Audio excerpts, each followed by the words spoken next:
Hello and welcome to today's February 15th third stimulus check update and third stimulus package update, as well as trending news. If you're a subscribed member of my community, then welcome back. And if you're not, consider subscribing right now for all the best updates, smart money tips, and trending news. All right, I just want to remind you that the $2,000 giveaway my wife and I are doing ends tonight at midnight. So make sure to click that link below and go get your name entered. At midnight, it is over, and the system will randomly choose the 10 winners and announce it through the email you used to register. I want to thank my friends at Mr. 1920 Soap for helping me put together this most recent $2,000 giveaway. Make sure to check them out. They are great. All right, now before I get going on this stimulus update, I did want to make one personal announcement. Every single stimulus updater on YouTube is being attacked by bots and also fake accounts. So if you see a Stephen Gardner with my name and my picture asking you for money or telling you to call me or to text me for investing advice, that is a scammer. I have let YouTube know. But every single one, Clear Value Tax, Meet Kevin, Ron Yates, they're all having it. And so ignore it or report it. I certainly am jumping in and trying to get rid of those each day, but don't fall for their tricks, okay?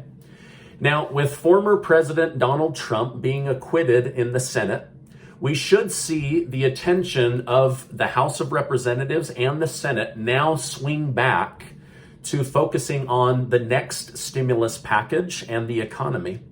It was anticipated that we might see something by the end of January, but here we are now in the middle of February with still no language and no package for Congress to vote on. The economy, jobs, and the next stimulus package must become the main focus of Congress over the next week or so. Now, many mayors across the country, both in Republican and in Democrat cities, are showing massive support for the $1.9 trillion stimulus package, saying that yes, our cities have been hurt. The $300 billion that we would get a piece of that pie would be incredibly helpful for us to refill our budgets and be able to help the citizens in our cities. So you're seeing a lot of mayors show support for the next package.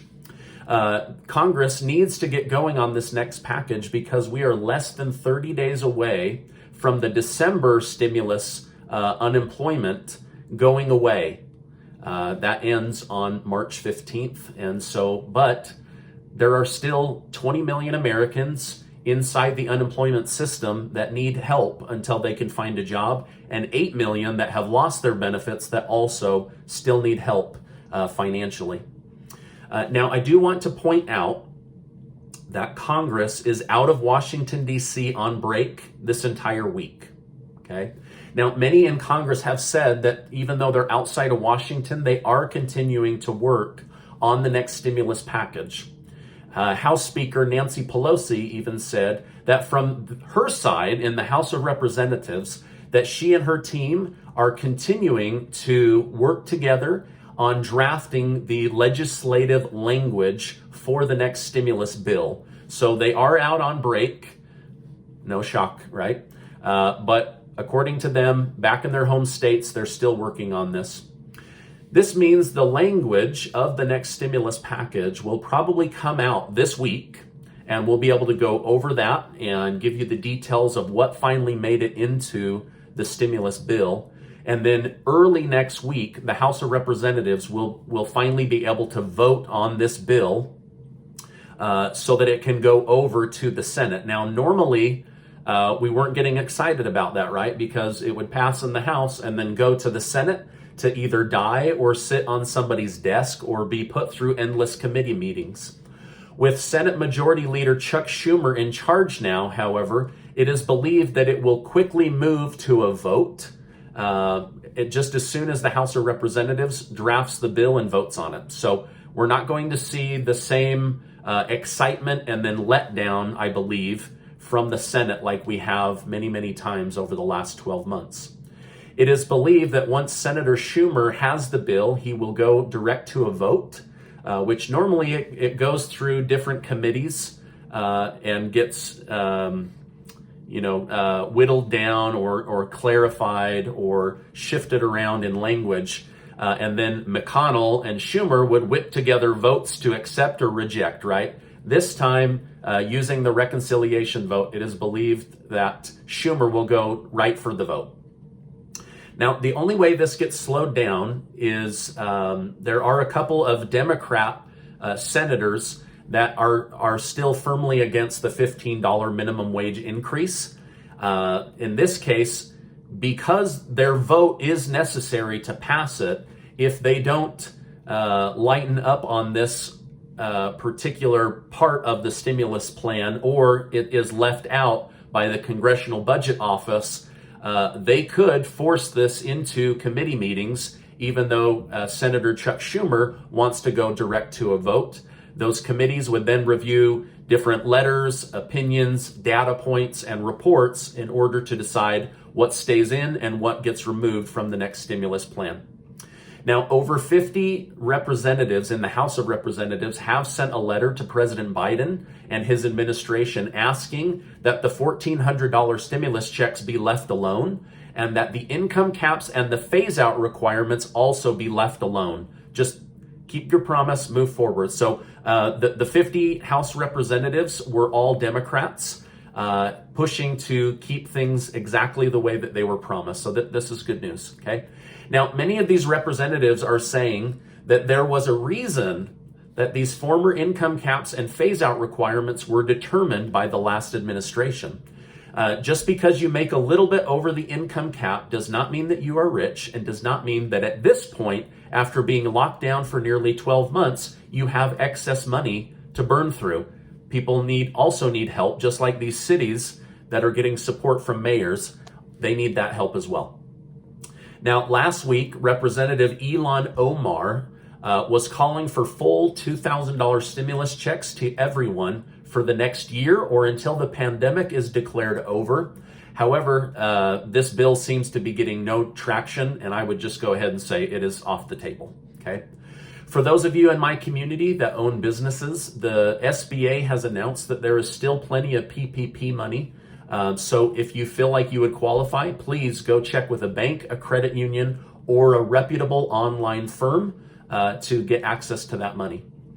In trending news, President Biden will be holding his first town hall meeting since being inaugurated. It will be aired on CNN tomorrow at 9 p.m. Eastern and will be hosted by CNN's Anderson Cooper. If you are on the wealthier side, later today, in honor of President's Day, you could put in a bid for an auction on President George Washington's hair. For me, it's a big no thank you, but that's what's going on in the news. Now, later this week, NASA has a rocket with rover robots that will be landing on Mars. They plan to collect samples and send back data and images of the planet so that NASA and scientists can study more about Mars before sending humans. At least 5,000 National Guard troops have been asked to stay on duty and at their post through all of 2021. Some in Congress that sit on the Intelligence Committee are saying there's no credible threat coming through, while others are saying we should have troops just to have a presence in case something does come up. Now, the state of Texas and a few other surrounding states are suffering major power outages due to power turbines being frozen from unexpected ice storms. Hyundai, the car maker, is developing an autonomous vehicle that can walk and drive across remote terrain. It's called the Tiger, which stands for Transforming Intelligent Ground Excursion Robot. It is an unmanned electric robot vehicle designed to transport cargo and medication to difficult to reach parts of the planet. So there will be a car that can walk and drive through really rough terrain coming out thanks to Hyundai. Richard Branson of Virgin Galactic said that his space travel company could start paid private trips into space as early as this weekend, In order to become an astronaut for a day, you must cough up at least $250,000. Yikes, that's a hefty price tag. All right, this is my update and trending news update for today. As I know more, I will share more. Definitely check out that link below for the $2,000 giveaway. It ends tonight at midnight, and the winners will be chosen and contacted via the email they used to register. Now, before you go, make sure to check out my most recent video about a man who had something mysterious growing inside of his lung. Yes, he lived, but you won't believe it. Also, check out my wife's most recent video where she does a before and after transformation project that turned out really well. Before I let you go, I wish to remind you that you are amazing. I appreciate you being in my community, and I'll see you on the next video.